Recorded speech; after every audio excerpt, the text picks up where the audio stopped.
producción de la revista Tepantlato, una revista dedicada a la difusión de la cultura jurídica, y por el Instituto de Ciencias Jurídicas de Egresados de la UNAM, de la Facultad de Estudios Superiores Aragón AC. Y hoy, como todos los martes, coordinada por Palabra de Clio, Asociación Civil de Historiadores de México. Bien, el día de hoy se encuentra con nosotros el licenciado Joaquín Lozano Trejo, quien nos va a hablar de un tema muy interesante que es el otro centenario, la universidad, un nuevo modelo, la universidad entre 1945 y 1953. Buenas noches, bienvenido. Buenas noches. Y también, en la mesa se encuentra con nosotros, como siempre, Rafael Luna. Buenas noches. Bien, antes de comenzar con el programa y con la presentación de nuestro invitado, quiero recordarles que estamos en vivo y los teléfonos 56 74 38 60 y 55 38 06 17.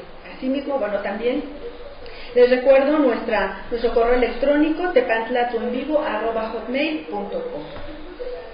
Bien, el licenciado Joaquín Lozano Trejo es licenciado en Historia por la Facultad de Filosofía y Letras de nuestra máxima casa de estudios en el sistema de universidad abierta. Actualmente, es asistente de investigación del proyecto Historia General de la Universidad Nacional Siglo XX en el Instituto de Investigaciones sobre la Universidad y la Educación. Asimismo, también es docente de Historia en el Instituto de Educación Media Superior del Distrito Federal y es coordinador de investigación educativa de la empresa Guerreros del Sol. Bien, sus líneas de investigación van, lo que es historia de la educación, historia de la ciencia, los derechos humanos en el espacio escolar. Bien, ahora sí, entrando en tema, empecemos. ¿El otro centenario también de la Universidad Nacional?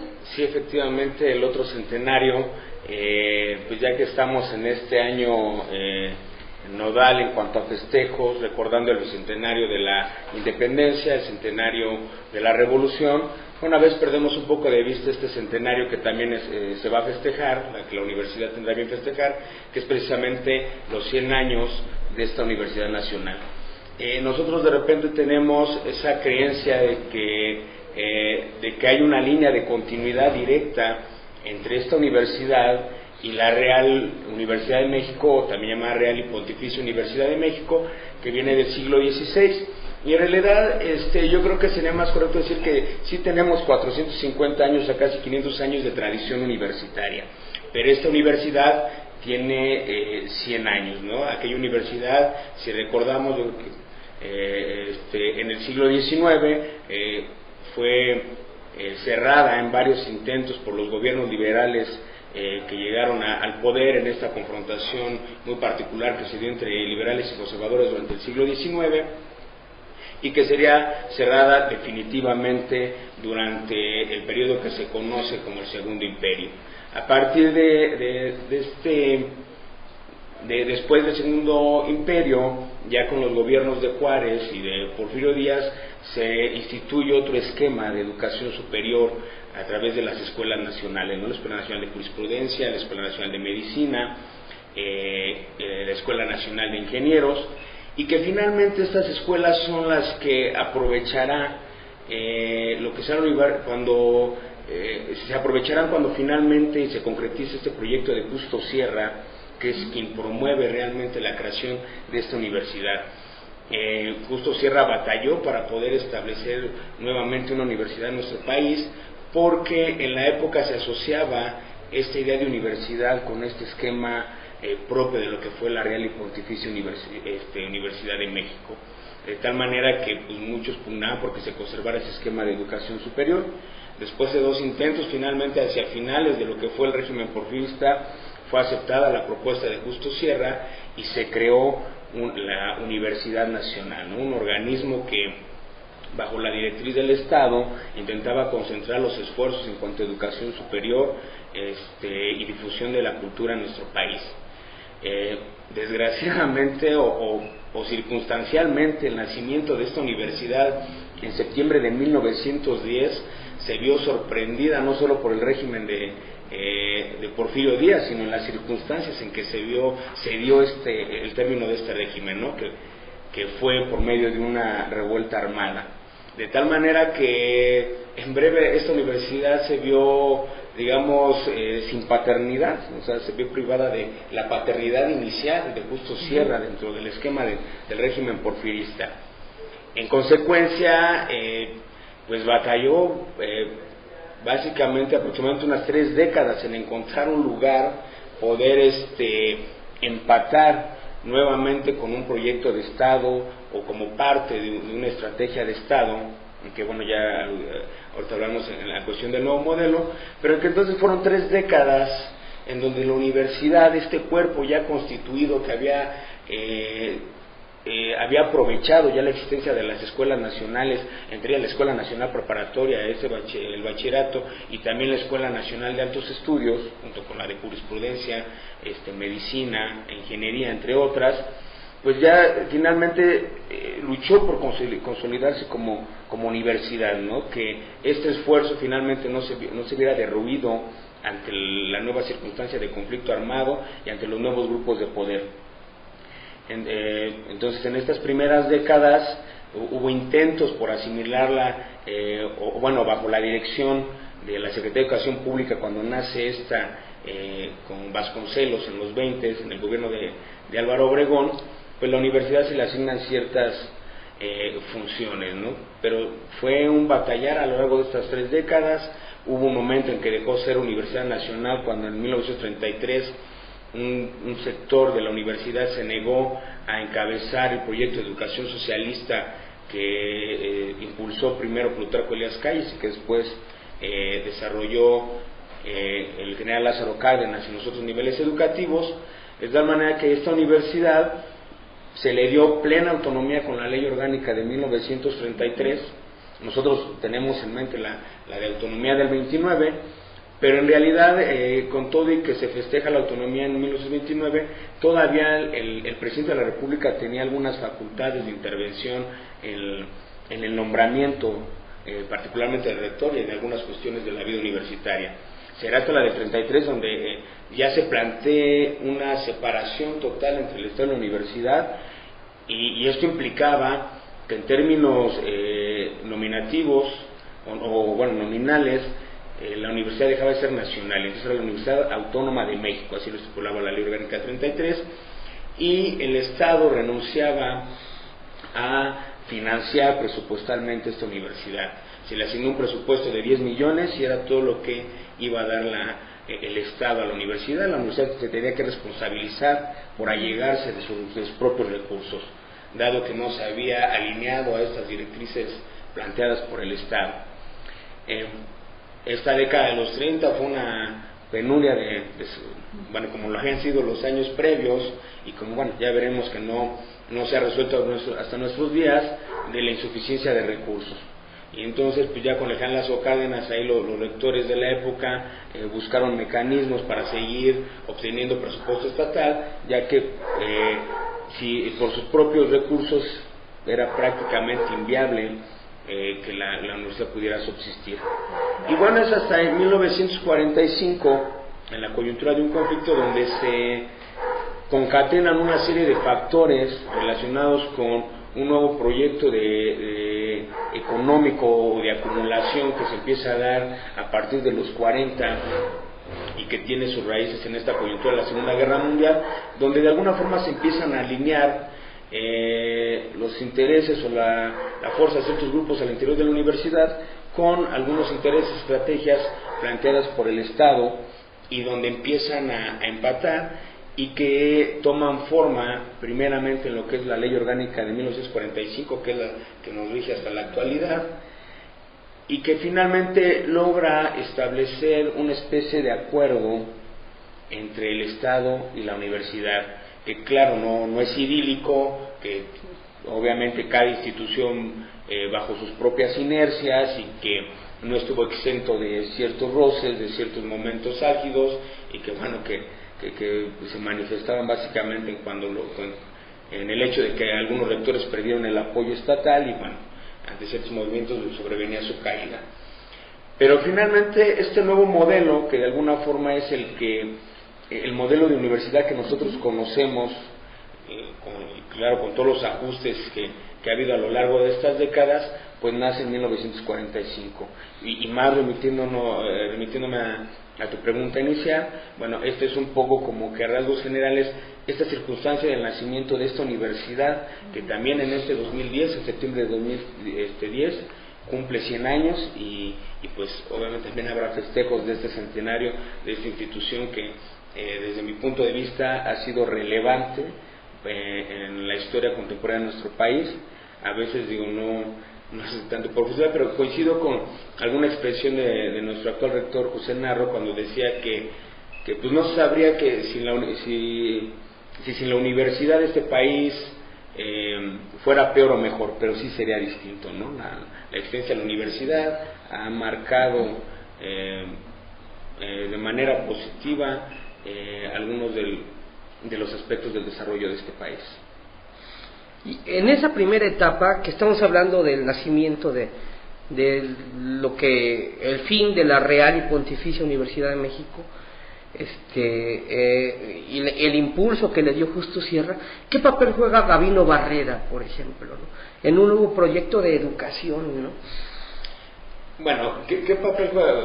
Es un papel muy importante en el sentido que en esta segunda mitad del siglo XIX, cuando el país finalmente está pudiendo salir con dificultades de estas convulsiones que caracterizaron los primeros 30, 40 años de su nacimiento como país, ¿no?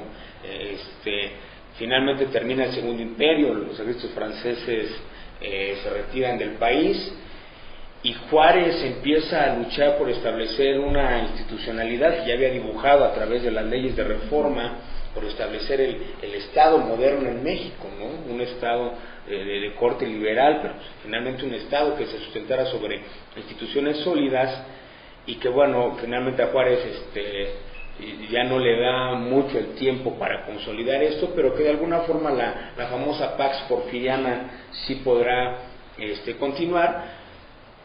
Bueno, ya no tenemos Real Universidad, no tenemos un sistema de educación superior, más que algunas escuelas por ahí, la existencia del colegio de minería, que databa de la época de la colonia y que de alguna forma, pues pero finalmente en la situación tan caótica que se encontraba el país, el que Gabino Barrera impulsara en base a esta cuestión, ya sea del positivismo, dentro de este esquema del positivismo, pero que finalmente concibiera esta cuestión de la creación de la Escuela Nacional Preparatoria como un pilar o como un punto de apoyo para empezar a formar a los jóvenes con miras a después consolidar lo que serían las Escuelas Nacionales de Estudios Superiores, de estudios superiores, pues, las que ya mencionaba, de jurisprudencia, de medicina, de ingeniería, pues bueno, fue nodal, ¿no? Y tan lo es que hoy, con todos los cambios que ha habido, particularmente en las últimas décadas en términos educativos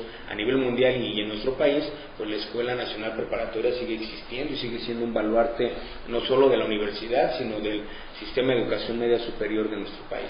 Sí, finalmente fue el puntal de una nueva educación científica, ¿no? Como la proponía el positivismo, que era muy distinta de la que proponía, pues no sé, historia sagrada y escrituritaria, o sí, la educación anterior, ¿no? O sea, de repente la enseñanza pues de la aritmética, de la geometría, todo eso viene precisamente con ese nuevo proyecto de educación científica, ¿no? Que arranca, por un lado, pues no sé, pienso en Ignacio Manuel Altamirano, por ejemplo, y la creación de la Escuela Normal Superior, ¿no? La formación de nuevos maestros y la Escuela Nacional Preparatoria, ¿no?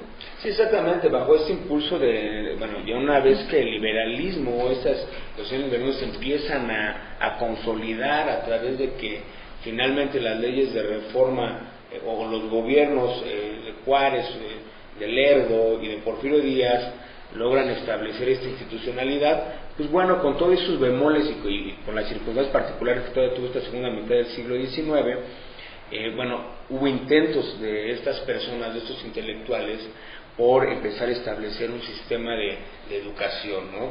Entonces, ¿te parece si hacemos una pausa? Claro que sí.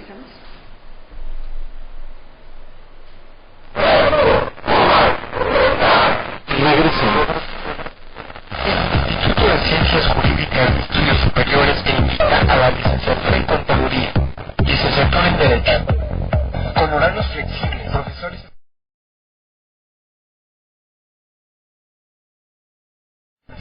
y actualización constante de contenido. Servimos a través de la competitividad académica y nos apoyamos en nuestra capacidad de innovación, logrando en nuestros alumnos un verdadero espíritu humanista y de función social, desarrollando la inteligencia y la capacidad clara. Un abogado colegiado es un abogado calificado. Pregunta por nuestras becas, hasta de un 50% de descuento. Estudios con reconocimiento oficial de la SEP. Visítanos en Avenida Baja California, número 157, Colonia Roma Sur, Delegación Cuauhtémoc, código postal 06760, en la Ciudad de México o contáctanos en www.insiges.com.mx o a los teléfonos 5564-8673, 5564-8661 o escríbenos a nuestro mail insiges@yahoo.com.mx. Para los retos de hoy, una educación integral. Te esperamos. 23 años de experiencia nos respaldan.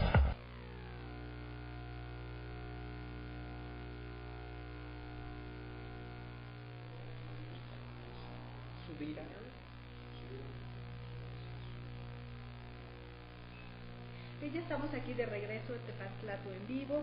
El día de hoy, charlando con nuestro invitado, el licenciado Joaquín Lozano Trejo, también, hablando del otro centenario acerca de la universidad como un nuevo modelo, ¿no? La universidad entre 1945 y 1953. Y bien, quiero recordarles que estamos en vivo y quiero, les recuerdo también los números: 5674-3860, 5538-0617. Y bien, nada más quisiera comentarles algo acerca de nuestro invitado, que nuestro invitado ha sido representante en el Consejo Consultivo Interinstitucional de la Asignatura de Formación Cívica y Ética de la Subsecretaría de Educación Básica y Normal por parte del Centro de Investigación y Actualización para Profesores AC, y también ha sido investigador en el Centro de Investigación Educativa y Actualización para Profesores AC, realizando investigación educativa. Bien, ahora sí, entonces retomamos en lo que nos quedamos hace rato. Sí, comentando esta idea de Rafa, que efectivamente estos años de la segunda mitad del siglo XIX hay un esfuerzo importante por empezar a establecer un sistema educativo, ¿no? Que no lo existía en gran parte por una situación de conflicto permanente que se vivió durante la primera mitad de dicho siglo. Obviamente las condiciones sociales y económicas del país pues no permitían que estos intentos de establecer un sistema educativo fructificaran de tal manera que impactaran realmente en el grueso de la sociedad, ¿no? Sabemos cuáles fueron las premisas bajo las que se desarrolló el modelo porfirista, donde se privilegió una economía de producción de materias primas y bienes alimenticios para la exportación, y que en gran parte se logró gracias o debido a la sobreexplotación de la mano de obra en el campo, en estas unidades productivas que fueron las haciendas. Después de eso, pero finalmente esos esfuerzos fueron muy útiles porque, como bien decía Rafa, ¿no? O sea, el empezar a establecer un sistema con una visión científica de las distintas áreas del conocimiento fue aprovechado más tarde por Justo Sierra, en tener una estructura mínima desde la cual establecer la Universidad Nacional, su proyecto de Universidad Nacional. Y aun cuando ya en el transcurso de los primeros de la segunda década del siglo XX, en pleno conflicto armado, pues la universidad se pudo mantener, o sea, nace en septiembre y en noviembre está estallando el conflicto armado, prácticamente en pañales, se queda sin sus promotores originales, y aún así logra sobrevivir adecuándose a las circunstancias que se le van presentando, e incluso en momentos claves y difíciles como que ya comentaba, de cuando la ley orgánica del 33, ¿no? Donde ya el Estado, ahí ante la imposibilidad de un acuerdo en cuanto a la forma o el proyecto educativo, pues se queda sin el subsidio estatal. Y desde ese entonces a la fecha, uno de los grandes problemas de la universidad ha sido ese, ¿no? Contar con un presupuesto que le permita atender las tareas que se le han asignado en distintos momentos. e incluso hoy, bueno, es un tema que todos nosotros conocemos cada año cuando se elabora el presupuesto de ingresos y egresos de la Federación. Pues bueno, nuestro rector junto con los otros rectores de las otras universidades que ahora forman el moderno sistema educativo superior o el subsistema de educación superior, pues tienen que estar gestionando con los diputados, exponiéndole las necesidades que tiene la universidad para cumplir con sus funciones, ¿no? Entonces, pues bueno, sí fue importante esto. La universidad pudo sobreponerse esos años, y como decía, y como dice un poco el título de exposición, es precisamente en los años 40 cuando se da un viraje en el modelo económico, y que en ese momento la universidad, que con todos sus conflictos, con todas estas insuficiencias, era un cuerpo que se mantenía, y que el Estado vio que podía entrar dentro de su estrategia general y asignarle un papel estratégico a la universidad. Y en este momento pues hay digamos como que hay intereses paralelos que permiten que el Estado empiece a aumentar el subsidio gubernamental hacia la universidad, y que en términos inmediatos, por ejemplo, esto devendrá, por ejemplo, en la creación de la ciudad universitaria, ¿no? Que se empieza a crear precisamente en este periodo, ¿no? Se establece la ley orgánica en 1945, a consecuencia de un conflicto con el anterior rector, Brito Fouché, y que obliga, no sé si obliga, ¿no? Pero que interviene el presidente Ávila Camacho, establece ahí una junta de rectores, los rectores recientes, a excepción del que había caído, por obvias razones no había integrado esta junta de rectores, y esta junta de rectores nombra rector provisional o interino al doctor Alfonso Caso. Por ahí Jaime Torres Bodet, que en ese tiempo era secretario de Educación, cuenta en sus memorias que muy a regañadienses el doctor Alfonso Caso, que era director del Departamento de Educación Superior de la Secretaría de Educación,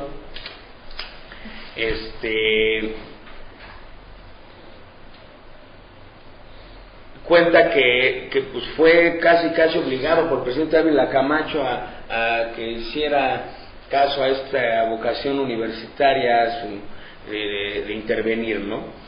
Finalmente se da este proceso de la Junta de Rectores, se establecen unas bases, se llega al acuerdo con el presidente de la República de que se formule un proyecto de nueva ley orgánica, y esa ley orgánica será muy distinta a las anteriores y marcaría es la ley orgánica vigente, y marcaría una nueva institucionalidad en la vida universitaria, ¿no?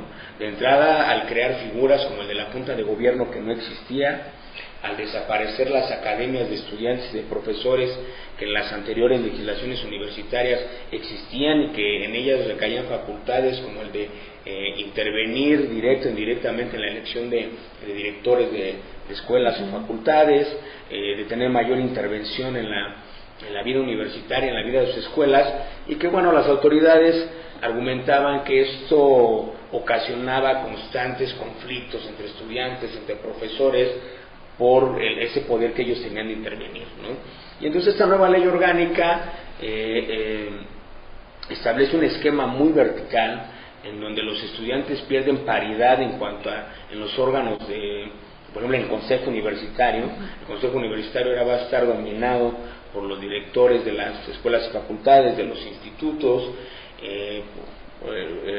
algunos maestros, y la representación estudiantil disminuye, de tal manera que se va a dar ahí una dinámica en la que pues los directores pueden nombrar, o los directores que participan en el Consejo Universitario pueden nombrar a los miembros que se van renovando en la Junta de Gobierno, y a su vez esta nombra al rector, y a su vez el rector propone ternas para directores. Entonces cada vez se le deja menos espacio a la participación estudiantil, y se crea un órgano como la Junta de Gobierno, que va a ser la encargada de, cada que sea pertinente, designar al rector en turno, por medio de una auscultación a la comunidad, pero finalmente en ellos recae esa decisión, y entonces se quita poder a la comunidad universitaria para participar directamente. Esto con la idea de desaparecer las luchas políticas al interior de la universidad y que todo tuviera un mayor control, ¿no? Que hubiera mayor estabilidad.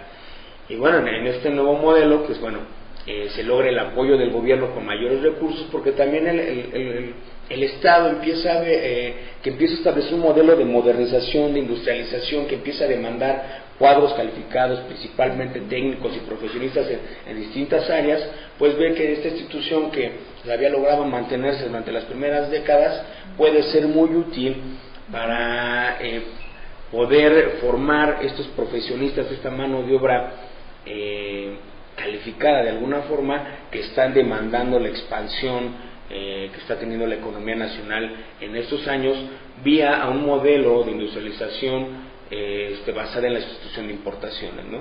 que es posible dentro de la coyuntura de la Segunda Guerra Mundial. Es decir, este proyecto de industrialización no parte de una inercia interna del país, de un proyecto interno, sino responde a dinámicas, a coyunturas externas, ¿no? Pero finalmente tiene un impacto en la universidad. El Estado empieza a aportar mayores recursos, primero Ávila Camacho, y bueno, su sucesor Miguel Alemán nos involucrará también en atender algunos aspectos económicos, necesidades de la universidad, y claro, a cambio la universidad pues empieza también, dentro de sus propias inercias, a ceder algunas cuestiones útiles a las estrategias gubernamentales, ¿no? Por ejemplo, hoy en día tenemos los movimientos, bueno, quiero recordar hace 10 años el movimiento que hubo en la universidad, una huelga que duró casi un año por una modificación en el reglamento general de cuotas. Bueno, en estos años que estamos hablando, en los 40, las cuotas eran de 180 pesos y después subieron a 200 pesos, y en ese momento se congelaron. A partir de ya los últimos años del rectorado de Luis Garrido, que fue rector de 1948 a 1952, y el siguiente de Nabor Carrillo, ya no hubo modificación en el reglamento general de cuotas, por lo menos en las cuotas de inscripción, de tal manera que al paso de las décadas estos 200 pesos se fueron haciendo una con las continuas devaluaciones, más las que se empezaron a usar a partir de los 70, y luego con la conversión de 3 ceros en el sexenio salinista, eso se convirtió en los famosos 20 centavos, que prácticamente es cuota simbólica, ¿no? Una cuota simbólica, ¿no? Pero porque el reglamento no se modificó desde entonces. Los 200 se convirtieron en 20 pesos debido a las inercias caóticas de la economía mexicana que tuvo, y más aún cuando este proceso de industrialización ya hacia finales de los 60 empezó en un proceso de desaceleración y finalmente cayó en el fracaso, ¿no? Sí, finalmente, si algo nos ha demostrado es que las relaciones entre el Estado y la universidad han sido como muy disparejas, ¿no? Desde el rectorado de José Vasconcelos, luego la cruzada civilista de Manuel Gómez Morín, que termina con la autonomía y con la posterior fundación del Partido Acción Nacional, ¿no? ¿En qué momento, o sea, el hecho de que Miguel Alemán llegue a la presidencia siendo el primer presidente egresado de la Universidad Nacional Autónoma de México, ¿en qué cambió la relación entre la universidad y el Estado? No, yo no creo que la relación entre la universidad y el Estado haya cambiado por este hecho de la naturaleza de usted de Miguel Alemán. La relación cambia desde Manuel Ávila Camacho. O sea, desde esta coyuntura, ya en los últimos años de Manuel Ávila Camacho, pues, él era un general de la Revolución Universitaria, y cambia porque hay una necesidad del Estado por utilizar esta institución educativa y potencializarla para sus fines, ¿no? Claro, no es tan mecánico como que el Estado empezó a tutelar a la universidad, ¿no? De hecho, el primer rector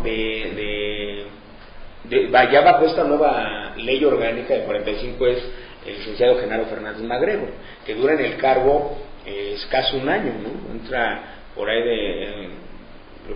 de marzo de 1945, cuando una vez que ya Alfonso Caso cumplió con su cometido de establecer la ley orgánica, de que el Consejo Universitario Constituyente que elaboró esta nueva ley orgánica, que fue aprobada posteriormente primero por el presidente de la República, después por el Congreso de la Unión.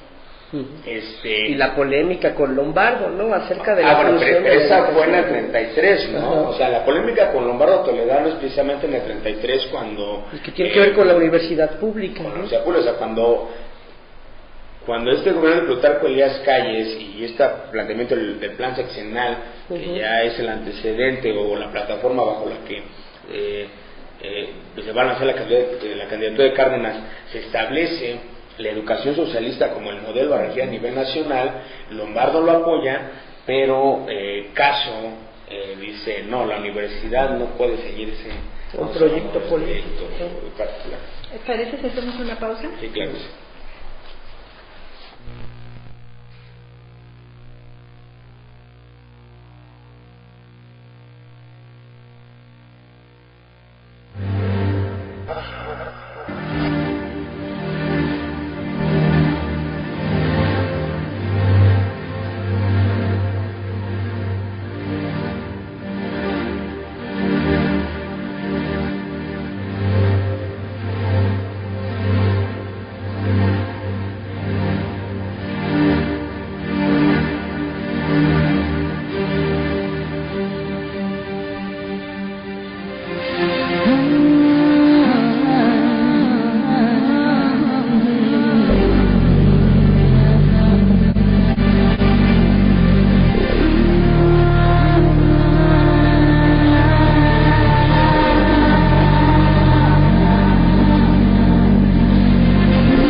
Ya estamos de regreso aquí en Tepantlato en vivo.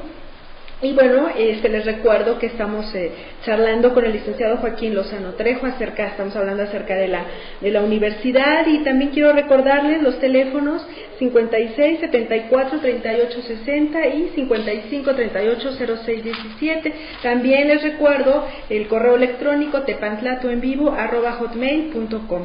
Y bien, bueno, antes de continuar me gustaría leer una llamada del público. Llamó Federico Alarcón de Guerreros del Sol para agradecer al historiador sus afinados comentarios, y bueno, también le envía un afectuoso saludo. Muchas gracias, también un saludo a todos los compañeros de Guerreros del Sol que hacen un esfuerzo por trabajar con la niñez de este país.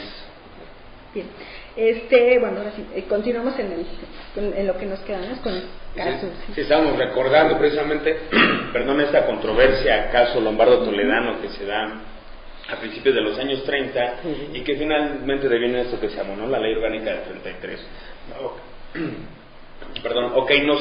No adoptes el modelo socialista, pero no hay dinero. Y el caso vuelve a aparecer nuevamente en la escena en este escenario que estoy describiendo, que es ya en los 40, donde logra consolidar los esfuerzos de este Consejo Universitario Constituyente que establece las bases de la Ley Orgánica del 45. Y bueno, una vez que cumple con esto, que se nombra la Junta de Gobierno, Caso renuncia a seguir más en la rectoría, y bueno, ya esta nueva junta, esta naciente Junta de Gobierno, la primera Junta de Gobierno, se da la tarea de buscar su sustituto, y el primero de ellos es el licenciado Genaro Fernández Magrelo. Y él dura escasamente un año. Su tarea fundamental de él es empezar a construir esta nueva institucionalidad. ¿Cómo? Pues creando los consejos técnicos que sustituyen a las academias de alumnos y profesores que la anterior legislación consideraba para el caso de la vida de las escuelas y facultades. Los consejos técnicos, supervisar, convocar a elecciones para formar el primer consejo universitario ya bajo esta nueva legislación, nombrar directores de escuelas, facultades e institutos, es decir, empezarle a darle cuerpo. Pero bueno, esto no era tan fácil, a pesar de contar con el apoyo del presidente Ávila Camacho. Bueno, no puede con las inercias propias de la universidad, o sea, no es borrón y cuenta nueva a partir de la universitaria, ¿no?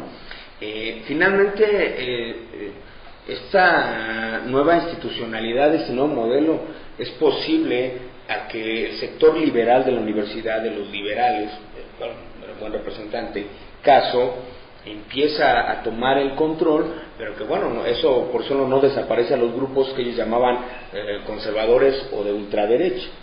Y son estos grupos que se encuentran localizados o que tienen gran presencia en algunas escuelas, y que el propio Fernández MacGregor decían, muchos de ellos son preparados en las escuelas incorporadas.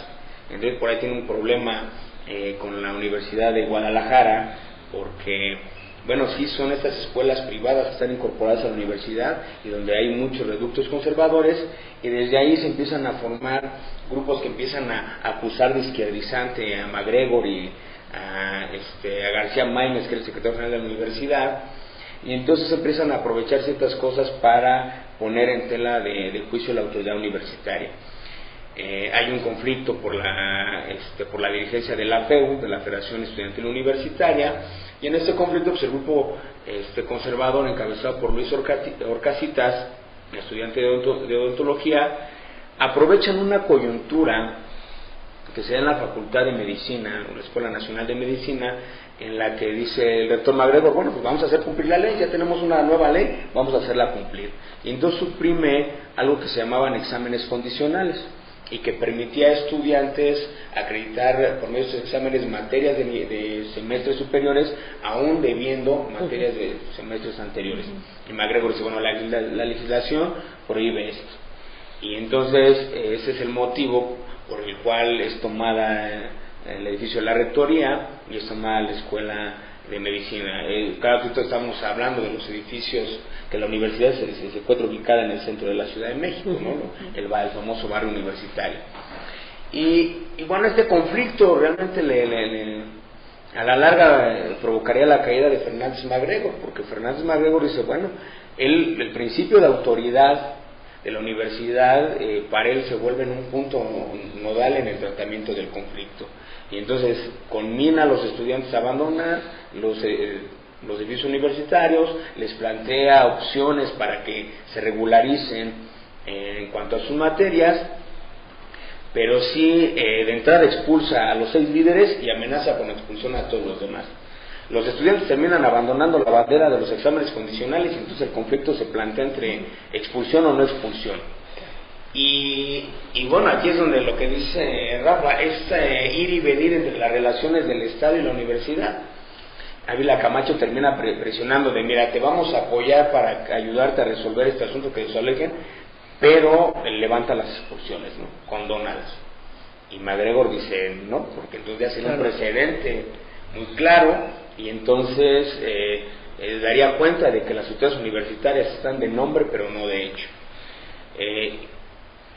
Se niega, Ávila Camacho da su palabra o sus promesas a los padres de familia de estos estudiantes de levantar las expulsiones, y finalmente este conflicto, el no alinearse al criterio o no compartir el criterio estatal, bueno, pues provocará que casi se le obliga a pedir su renuncia, ¿no? Él relata que por ahí mismo Torres Bodet, el procurador de la República, platican con él y le dicen, no, es que fíjese que puede sobrevenir, si usted no levanta las expulsiones puede sobrevenir otro movimiento más fuerte, y efectivamente, ¿no? Ya habían desarrollado estudiantes, y ya en marzo del 46 nuevamente este grupo vuelve a tomar la universidad, y MacGregor, al ver sin el apoyo estatal, pues termina renunciando, ¿no? Y esto sentó un precedente para que 20 años después viniera el movimiento en la Facultad de Derecho, que termina con la también destitución del rector Ignacio Chávez, ¿no? Ignacio Chávez, exactamente. Bueno, que en esos años, o sea, la Facultad de Derecho era de las facultades más activas. Claro, no había la diversidad, bueno, el crecimiento hoy que ha tenido la universidad en cuanto a especialidades, escuelas, y eso pues hace más complejo el panorama. En esas épocas donde todavía las escuelas, o sea, ya claro, eran mucho más que aquellas iniciales de 1910, pero en decir, la Facultad de Derecho tenía tendía a ser protagónica, ¿no? Derecho y medicina. Y efectivamente, pero no solo con el caso de Fernández MacGregor, de Ignacio Chávez. A Fernández MacGregor lo sucede Salvador Subirán, y igual, o sea, un movimiento, y después ahí el no entrar en ciertas coincidencias en el tratamiento con las autoridades gubernamentales, pues ya viene en la calle Salvador Subirán, ¿no? Claro. Ya será Luis Garrido, el rector Luis Garrido, que es el último rector de esta etapa inicial de este nuevo modelo de universidad, quien logrará una cierta estabilidad, un apoyo mayor por parte del presidente Miguel Alemán, y luego vendrá la época dorada de Nabor Carrillo, ¿no? Que es el primer rector que puede cumplir sus 2 periodos rectorales de 4 años sin mayor zozobra, ¿no? No, y además crea la Coordinación de Difusión Cultural, la revista de la Universidad de México, ¿no? O sea, fue... Sí, de hecho, ya Luis Garrido, que había logrado ya más o menos estabilizar durante sus escasos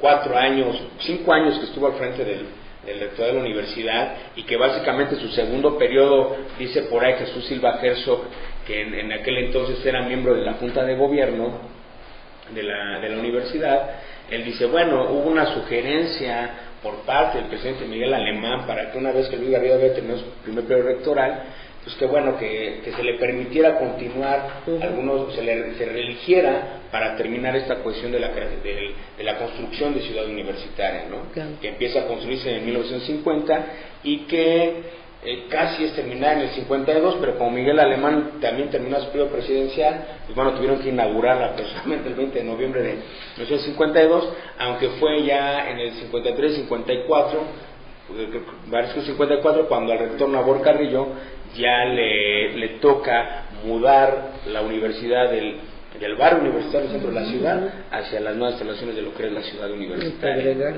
Pedregal, exactamente. Sí, yo creo que inevitable hablar del 68 y el liderazgo del ingeniero Javier Barros Sierra. Sí, en esta inercia que estamos hablando de aquellos rectores que por una u otra razón se han enfrentado en el criterio al Estado, bueno, el ejemplo más claro es efectivamente el del ingeniero Javier Barros Sierra, ¿no? Que actuó precisamente al lado de los estudiantes en esta defensa de la autonomía de la universidad, ¿no? La famosa marcha del rector, de salvaguardar la dignidad universitaria, de la autonomía universitaria, ante un hecho flagrante de autoritarismo, de exceso o sea, en los años que estamos relatando es la consolidación del autoritarismo, ¿no? 40, 50, pero en el 68 lo que vemos es un exceso del autoritarismo estatal, ¿no? O sea, es imponer su criterio. Claro, estamos hablando también ya de los años donde este modelo de desarrollo estabilizador, este modelo de industrialización vía la situación de importaciones está llegando a su fin, ¿no? Entra en un proceso de desaceleración, aun cuando todavía en el gobierno de Gustavo Díaz Ordaz se ve un crecimiento porcentual económico muy importante. Pero estamos hablando que en los 40 con este nuevo modelo estamos hablando de una población universitaria de aproximadamente de 20,000, 25,000 estudiantes, ¿no? Una matrícula universitaria más o menos en ese promedio. Para el 68 ya estamos hablando más allá de 80,000, ¿no? De hecho, en los 70, ya en el rectorado de Pablo González Casanova y luego de Soberón, se brincará de los 100,000 hasta los 300,000 a finales de los 80. Entonces, el 68 pues es nodal, y la participación de Javier Barros Sierra es ejemplar, y obviamente esta desaveniencia con el Estado pues provoca que su renuncia, ¿no? Del marco caótico de estos sucesos del 68. Y luego tendrá que venir ya con la rectoría de Soberón, que Luis Echeverría se va a meter a la facultad de medicina. Sí, ¿no? Y que recibe un piedrazo, un rocazo, después de un discurso nada cómodo en el auditorio de la facultad de medicina. ¿Les parece? Hacemos una pausa y regresamos ya con la última parte del programa.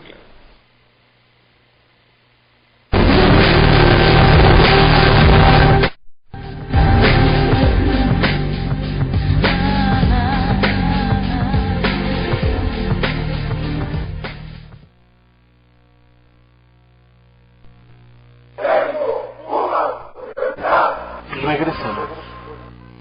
Anticiparse es cuidarse. La influenza es una enfermedad respiratoria contagiosa en todas las edades. Para prevenirla, lávate las manos con frecuencia. Cubre tu boca al toser o estornudar con un pañuelo o el ángulo del codo. Coloca los pañuelos en bolsas de plástico cerradas y deposítalas en la basura. Si tienes fiebre, dolores musculares y de cabeza, te arde la garganta y acude de inmediato a tu unidad de salud más cercana.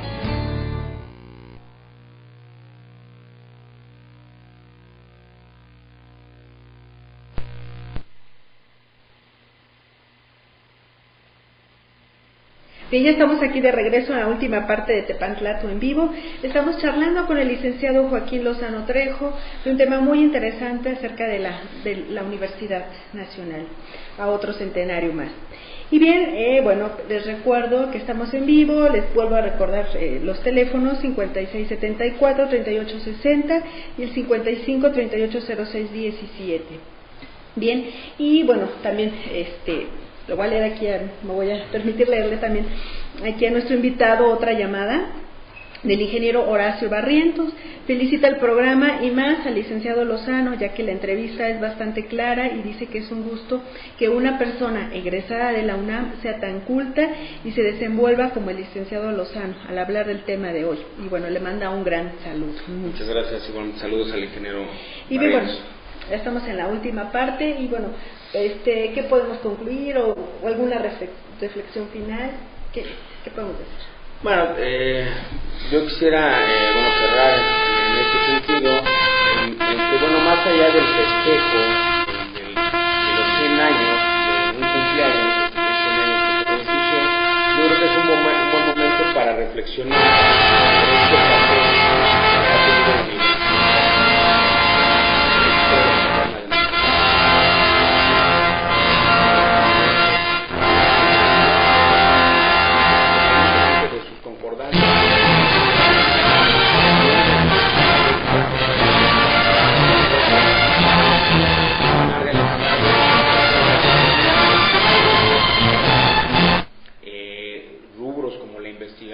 Como la docencia, como la formación de profesionistas.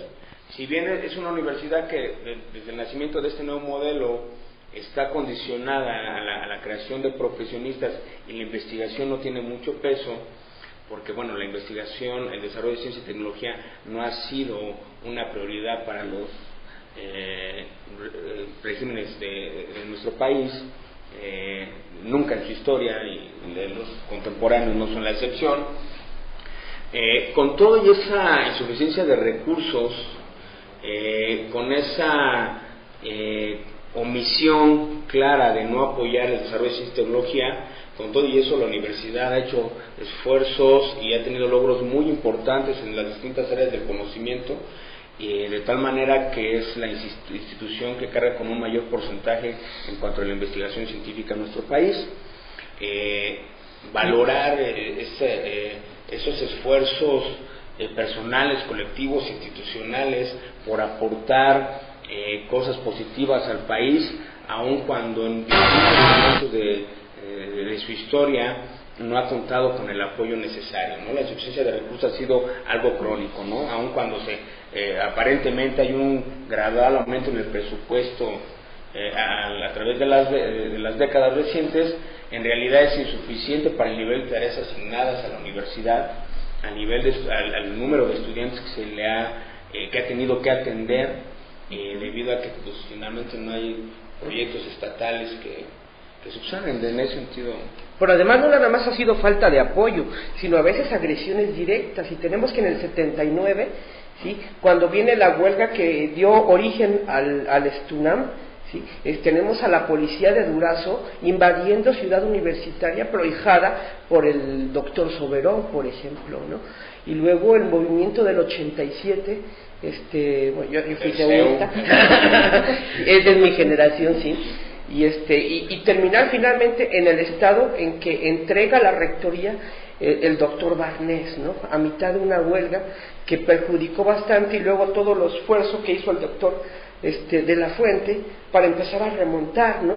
Ese anuncio en los periódicos donde se solicitaban ingenieros, pero que si eran de la UNAM, no, o sea, no había bolsa de trabajo para los universitarios, ¿no? Eso es muy importante, eso que dices es fundamental, porque si bien estos años estamos relatando, la universidad se convirtió en el puntal de la estrategia gubernamental, efectivamente, ya para los años 80, cuando se da otro nuevo viraje en el modelo económico, entre las cuestiones neoliberales, el papel de la universidad pública empieza a tener relevancia en función del Estado, ¿no? El Estado empieza,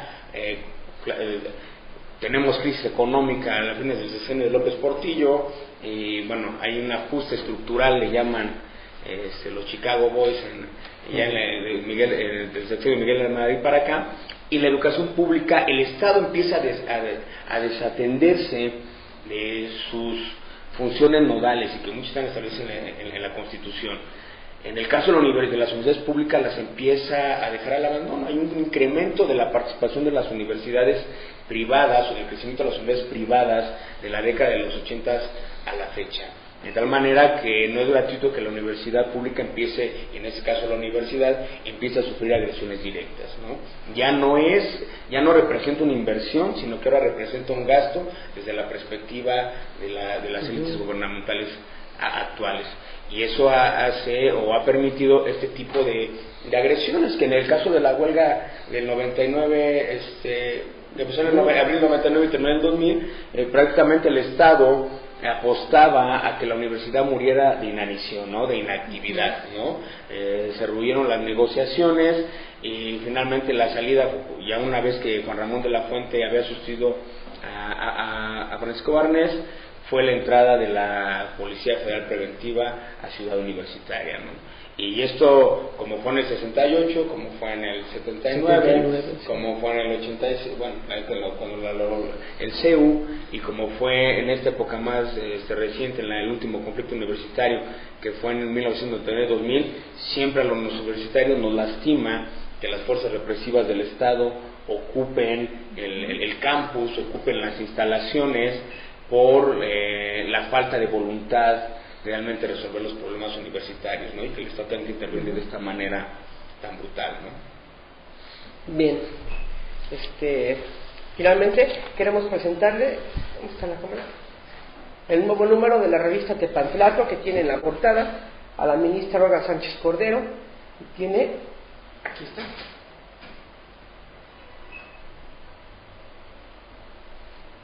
tiene un artículo acerca de la prevención del delito escrito por el Procurador General del Distrito Federal, y además otro artículo acerca de los litigantes en la prevención del delito, escrito por el gran amigo que es el licenciado Gino García Miranda. Y esta pueden conseguirla a www.tepantlato.com.mx. Bien, sin duda, bueno, un tema muy interesante, y sobre todo, ¿no? Ahorita que estamos hablando, bueno, en este 2010 del centenario y del bicentenario, pues no perder de vista, ¿no? También otro centenario, ¿no? Que pues también es importante para nosotros, para toda la comunidad universitaria, ¿no? Y como bien decías, ¿no? O sea, pues no solamente, bueno, que sean festejos, sino también, ¿no? Llevar una reflexión, ¿no? Acerca de pues de esto, ¿no? De todo lo que ha, de toda la transformación, ¿no? de nuestra universidad. Y bien, bueno, a nombre de Tepantlato, queremos, bueno, entregarte un reconocimiento por esta charla, ¿no? Que ha sido tan interesante, enriquecedora, y que bueno, los cibernautas han estado muy activos el día de hoy. Bueno, finalmente, bueno, quiero recordarles que los miércoles, bueno, lo que vamos a tener mañana, los miércoles, bueno, de arte y cultura, va a estar la maestra Elena Celaya Alger con el tema de fotografía, que bueno, es observa y aprende. Esto, bueno, temprano a las 7, a las 19 horas. A las 21 horas de la noche, bueno, estará el maestro Conrado Domínguez Rodríguez, que es pintor, escultor y muralista, con el tema de una visión del muralismo mexicano, la obra de Conrado Domínguez. Y bueno, la siguiente semana vamos a tener también un tema muy interesante. Va a estar con nosotros la maestra Marilena Guerrero. Nos va a estar hablando acerca de la importancia, ¿no? De la importancia de las fuentes en el siglo XIX. Es un tema muy importante, sobre todo en el campo de la historia. Y también, bueno, recordarles que Tepantlato está próxima a cumplir 18 años, y que, bueno, es lo más importante, bueno, no lo más importante, pero algo muy importante de tomar en cuenta, que, bueno, que Tepantlato en ese formato se difunde de manera gratuita, ¿no? Llega a muchos espacios, y bueno, quien esté interesado, bueno, directamente aquí, como ya mencionó Rafa en la página Tepantlato en vivo, también la pueden solicitar a los teléfonos de aquí de Tepantlato, que son 56 74 38 60, 55 38 06 17, y al correo electrónico tepantlatoenvivo@hotmail.com. Parece que esto por hoy. Bien, entonces por nuestra parte es todo. Bien. ¿Algo más que quisieras agregarnos acerca de?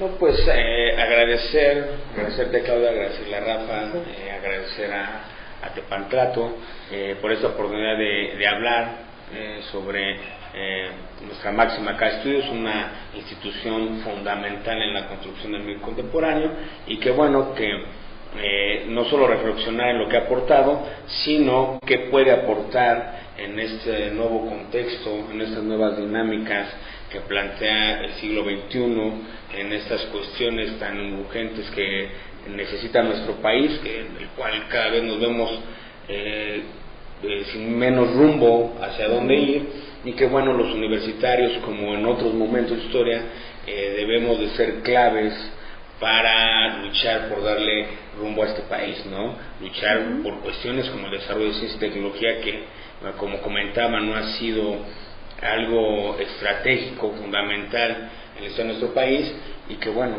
los universitarios han hecho esfuerzos, y que nosotros tenemos que pugnar por eso, ¿no? Los universitarios tenemos que tener una participación importante en las luchas, en los retos que está por enfrentar este país, ¿no? Sí, y además no solamente en la parte tecnológica, ¿no? Yo creo que una de las áreas, no sé, tú eres el especialista, pero en las áreas de humanidades y sociales, bueno, la universidad ha jugado un papel importantísimo. Claro, el premio Príncipe de Asturias que nos acaban de otorgar precisamente es a la comunicación y las humanidades, por esta importancia que ha tenido la universidad, ¿no? Claro, yo me refería, todas las áreas de la universidad son importantes, ¿no?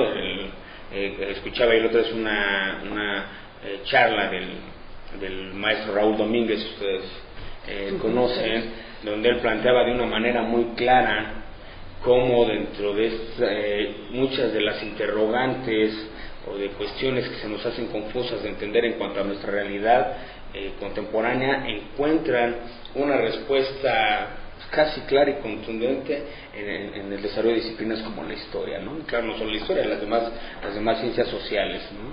Entonces, en ese sentido, la universidad debe de, como en otros momentos y como siempre, bueno, no la universidad, los universitarios, nosotros desde las distintas áreas, empujar para pues vislumbrar algo positivo en este país que cada vez nos vemos sin rumbo, ¿no? Ya decía yo, ¿no? Claro. Bien, pues no nos resta más que agradecerte, te agradecemos mucho por estar aquí, bueno, nuestros cibernautas, y bueno, ya les recordé lo que tenemos para mañana de arte y cultura, la próxima semana, y pues buenas noches, descansen y nos vemos la próxima semana.